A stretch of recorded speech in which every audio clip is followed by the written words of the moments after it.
সালমানে ফারসি ডাক দিয়া বললেন, আমি আমার বাবার কাছে যাইব না, আমি ওই যে আল্লাহর পয়গম্বরের কাছে যাব, আল্লাহর পয়গম্বরের কাছে যাব আর কালিমা পড়ে মুসলমান হইয়া যাইব, এক আল্লাহকে মেনে নিব।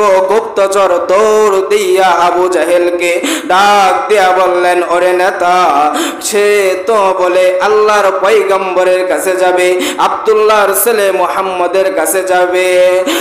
আবু জাহেল ডাক দিয়া বললেন, সে আব্দুল্লাহর ছেলে মুহাম্মদের কাছে যাবে, ঠিক আছে, তাকে আরো 3 দিন পর্যন্ত, ওই 3 দিন আরো 3 দিন পর্যন্ত তাকে বন্দি কইরা দাও।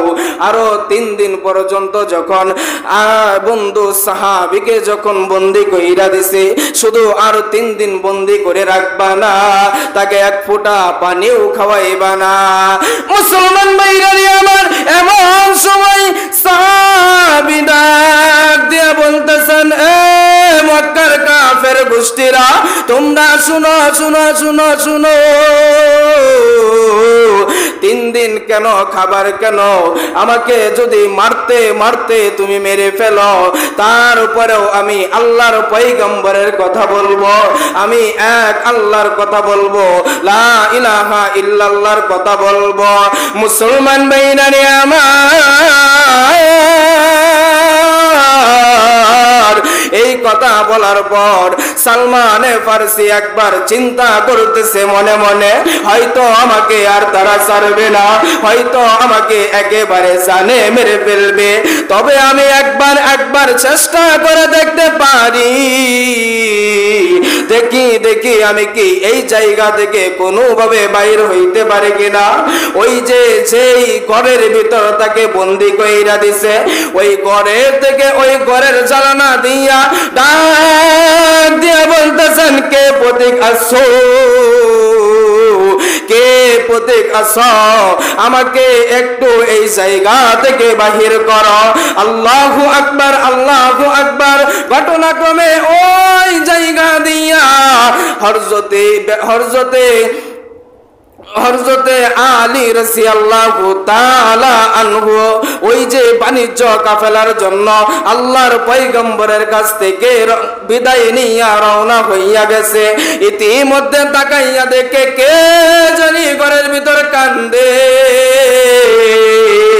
এমন সময় হযরতে আলী রাদিয়াল্লাহু তাআলা আনহু আস্তে কইরা ওই ঘরের ভিতর যাইয়া ডেকে ডেকে ডাক দিয়া বললেন, কে গো তুমি, কেন এইভাবে তুমি কান্না করতেছ, এখানে তুমি কিভাবে বন্দী হইয়া গেছ? আলী রাদিয়াল্লাহু তাআলা আনহুকে ডাক দিয়ে বললেন, ভাই, আমি মুহাম্মদ আল্লাহর পয়গম্বরের দরবারে যাব, কালিমা পড়ে মুসলমান হইয়া যাইব। আমি আল্লাহর পয়গম্বরের কথা বলার কারণে আমাকে এই জায়গার ভিতর বন্দী কইরা লাইছে, এই জায়গার ভিতর বন্দী করে ফেলেছে, আমাকে এখান থেকে চাইতেও দেয় না, খাবারও দেয় না। আজকে 3 দিন যাবত আমাকে এক ফোঁটা পানিও দেয় না। এ বন্ধু, এই কথা দেখার পর হযরতে আলী রাদিয়াল্লাহু তাআলা আনহু আবারও আল্লাহর পয়গম্বরের কাছে চইলা গেছেন। আল্লাহর পয়গম্বর ডাক দিয়া বললেন, এ আলী, তুমি তো আমার কাছ থেকে বিদায় লইয়া গেছো, ওই যে তুমি ব্যবসা করার জন্য সিরিয়ায় চলে যাবা, তবে আবার কেন আসছো, কেন আসছো, কোন কারণে এসেছো, বলো বলো বলো। আলী রাদিয়াল্লাহু তাআলা আনহু এমন সময় আল্লাহর পয়গম্বরের কানে কানে যাইয়া ডাক দিয়ে বলতেছেন, নবী গো, কথাটা জোরে বলা যাবে না, কারণ এখানে উমর আছে। আল্লাহু আকবার। যদি উমর জানতে পারে আবু জাহেল এরকম একজন বৃদ্ধ লোককে আটকাইয়া রাখছে, তাহলে তার রক্ত গরম হয়ে যাবে। আমাদের সমাজেও আমাদের কিছু আলেমরা আছে যাদের হুঙ্কারে নাস্তিক মুরতাদদের মসনদগুলা কেঁপে যায়। কথা কোন ঠিক কিনা? আজকে আমি আলেম সমাজদেরকে বলতে চাই, যারা আলেম আছেন, মাদ্রাসার ছাত্র আছেন, আপনাদেরকে বলতে চাই, আপনাদের শুধু মাদ্রাসা আর মসজিদ নিয়ে বসে থাকলে চলবে না, আপনাদেরও রাজনীতি করতে হবে। কথা কোন ঠিক কিনা?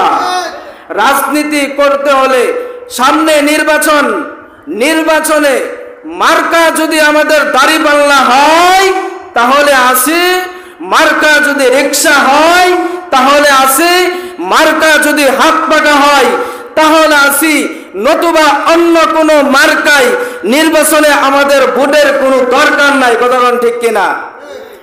যেই দেশ, এই দেশ কার দেশ? এই জমিন কার? আসমানের জমিন, আসমানের মালিককে, জমিনের মালিককে। আল্লাহর জমিনে আল্লাহর দিন প্রতিষ্ঠা হবে, এতে কোনো বাধা আছে? কখনো বাধা চলবে না। কথা বলেন ঠিক কিনা? আল কোরআনের প্রতিনিধি আলেম সম্প্রদায়, আল কোরআনের প্রতিনিধি আলেম সম্প্রদায়, যদি আল্লাহর আইন কায়েম করতে চাও এ দুনিয়ায়, তবে মসজিদের ওই মিম্বার তোমার নয় সীমানা, গোটা দুনিয়া বানাতে হবে তোমার ঠিকানা।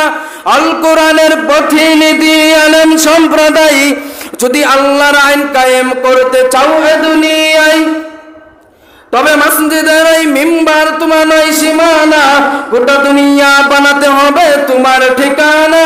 মিম্বার থেকে ময়দানে গিয়ে যেতে হবে, সব বাতিলের চেয়ার গুলো দখলে আনতে হবে। কথা কোন ঠিক কিনা? বাতিল শক্তিরা চেয়ার নিয়ে দখল করে বসে থাকবে, আর আলেম সমাজরা কি আঙ্গুল চুষবে। কথা কোন ঠিক কিনা? আলেম সমাজরাও এদেশ এক সময় এই দেশের ভিতর রাজনীতি করবে। কথা কোন ঠিক কিনা? কালেমার পতাকা নিয়ে আমরাও, বিজয়ের পতাকা নিয়ে রাজপথে আমরাও নামবো। কথা কোন ঠিক কিনা? বলতেছিলাম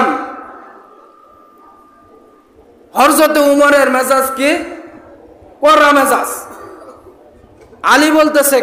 আলী বলতেছে নবীজি কথাটা কানে কানে বলতে হবে, কারণ হযরতে উমর আছে এখানে। তখন আলী রাদিয়াল্লাহু তাআলা আনহু নবীজির কানে কানে যাইয়া বললেন, ওগো আল্লাহর পয়গম্বর, ওই যে একজন বৃদ্ধ লোককে আবু জাহেল বন্দী করে ফেলেছে, আপনার কাছে আসতেছিলেন। এই কথা বলার পর আল্লাহু আকবার, কিতাবের লেখক লেখেন আল্লাহর পয়গম্বরের কাছ থেকে প্রায় অনেক দূরে ছিলেন হযরতে উমরে ফারুক রাদিয়াল্লাহু তাআলা আনহু।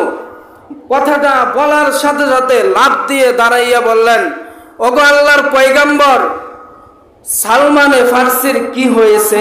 জোরে বলুন আল্লাহু আকবার।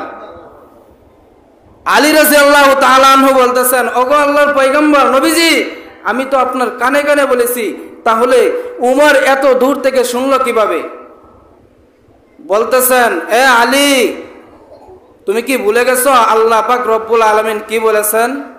আমার উপরে যদি কাউকে নবী বানাইতো তাহলে উমরকে বানাইতেন। অনেক লম্বা ঘটনা। এক পর্যায়ে রাসূল সাল্লাল্লাহু আলাইহি ওয়াসাল্লাম সহ যাইয়া তারপরে ওই সালমানে ফার্সিকে মুক্ত করে এনেছেন। ইসলামের পক্ষে থাকার কারণে, কোরআনের কথা বলার কারণে বাধা আমাদের আসবেই, তার উপরেও কোরআনের কথা বলা কি ছাড়া যাবে? কোরআনের কথা বলতেই হবে। কথা কোন ঠিক কিনা?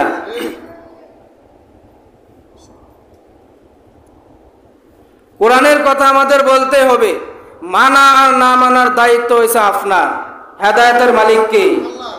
আল্লাহ। আমাদের ইসলামের ভিতর পরিপূর্ণ প্রবেশ করব তো ইনশাআল্লাহ। যেইভাবে রাসূল সাল্লাল্লাহু আলাইহি ওয়াসাল্লাম